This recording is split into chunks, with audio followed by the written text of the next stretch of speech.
Bahagya po nagkainitan sa impeachment trial sa pag-cross-examine ng depensa sa testigo. Nagkasagutan ng prosecution at depensa kaugnay sa umano'y misleading questions at side comments. Nanindigan naman po ang government auditor na si Sailin Del Campos na irregular ang paggamit at liquidate ng Office of the Vice President sa confidential funds at wala sa mandato nito ang confidential activities. Narito ang aking report.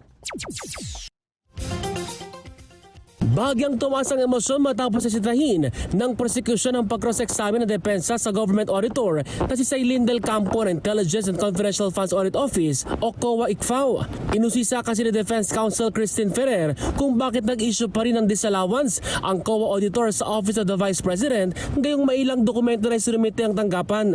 Misleading questions are not allowed. They are allowed. Councils, I need to lecture please, you that. councils, let's not allow the generational or seeming generational divide increase the tension in the courtroom. Let's keep it a notch lower.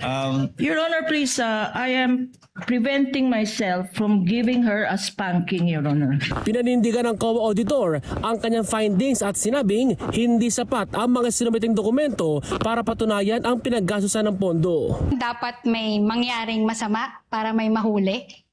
Yun mo, di ba po ang nakalagay doon sa probable threats is may NPA.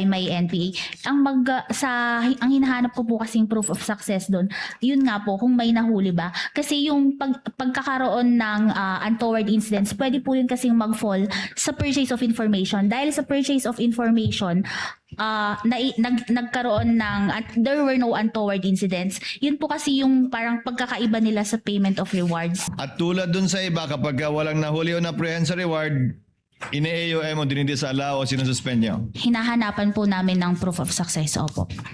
na may nahuli nga, Opo. to prove consistency on your part. But do you have any knowledge na yung mga predecessor mo, yan din yung standard na ginamit? Pare-pareho po kami na based sa joint circular po ang aming basis ng audit. Pero wala nga dun eh. So interpretasyon mo, yan at yan yung interpretasyon din ng mga nauna sa'yo sa pagkakaalam mo? Sa akin po yun po yung naging Sa'yo lang? interpretation. Opo. Okay.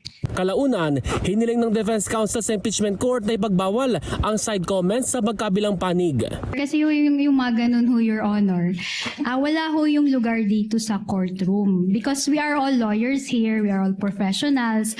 Igalang naman ho natin yung kapwa natin na lawyer. Tanong din ng depensa kung may tuturing bang hindi kapanipaniwala ang mga pilidong katawa-tawa na nakasaad sa acknowledgement receipts ng confidential funds. Hindi ko masasagot kung Totoo o hindi? The names were incidental, that the names were funny or fruit salady or names of congressmen or senators, Your Honor, is immaterial.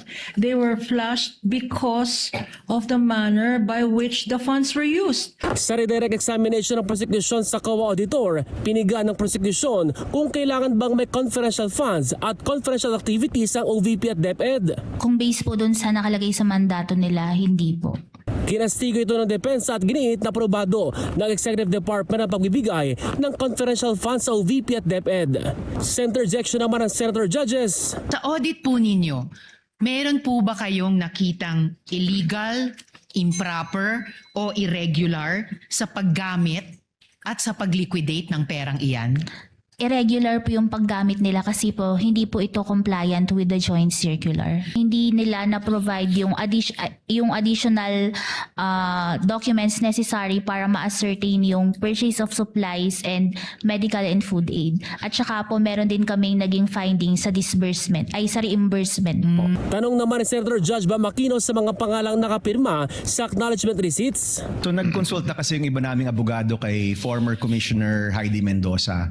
At sabi niya, kapag may mga kakaibang pangalan, the COA can trigger an investigation because of fraud. So hindi niyo po ginawa yun, no? Walang usapin ng investigation because of fraud. Yung sa fraud audit po kasi yung possibility po pinag-aaralan pa. Sa Lunes, August 17 na ang susunod na impeachment trial kung saan ipinapasabina ng impeachment court sina Marivic Pareha, Legislative Information Bureau Director ng House of Representatives, pati ang mga dating Special Disbursing Officers na OVP at DepEd na si Gina Acosta at Edward Fajarda. Ace Cruz, Newslight.